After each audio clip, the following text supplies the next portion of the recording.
पूजा खेडकर वादानंतर यूपीएससीवर अनेक प्रश्न उपस्थित झाले। केंद्र सरकारने आता नागरी सेवा परीक्षेबाबतच्या नियमांमध्ये काही महत्त्वाचे बदल केले आहेत। सरकारच्या नवीन अधिसूचनेनुसार शिक्षण, जात आणि अपंगत्वाशी संबंधित अनिवार्य प्रमाणपत्र आता यूपीएससी पूर्व परीक्षेच्या टप्प्यावरच अपलोड करावे लागतील। पूर्वी उमेदवारांना मुख्य परीक्षेसाठी पात्र ठरल्यावर पूर्व परीक्षेनंतर ही प्रमाणपत्र सादर करावी लागत होती। सरकारने जाहीर केलेल्या अधिसूचनेनुसार नागरी सेवा परीक्षेसाठी अर्ज करू इच्छिणाऱ्या सर्व उमेदवारांना ऑनलाईन अर्ज करावा लागेल। यूपीएससीला आवश्यक असलेली सहाय्यक कागदपत्र देखील ऑनलाईन अपलोड करावी लागतील।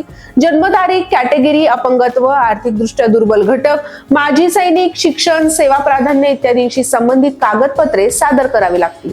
मंत्रालयाने दिलेल्या माहितीनुसार यावर्षी 979 पदांसाठी यूपीएससी परीक्षा होणार आहे। ही गेल्या 3 वर्षातील सर्वात कमी पदांची भरती आहे। गेल्या वर्षी जून मध्ये प्रशिक्षणार्थी IAS पूजा खेडकर बनावट कागदपत्रे सादर केल्याचा आरोप करण्यात आला होता।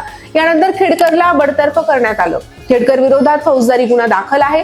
सध्या ती जामिनावर बाहेर आहे। 15 जानेवारी रोजी पूजा खेडकरच्या अटकपूर्व जामीन अर्जावर सर्वोच्च न्यायालयामध्ये सुनावणी झाली। न्यायालयाने या प्रकरणी दिल्ली सरकार आणि यूपीएससीला नोटीस बजावून उत्तर मागितलं होतं। सर्वोच्च न्यायालयानं पुढील सुनावणीपर्यंत पूजाच्या अटकेला स्थगिती दिली। या प्रकरणी पुढील सुनावणी 14 फेब्रुवारी रोजी होणार आहे।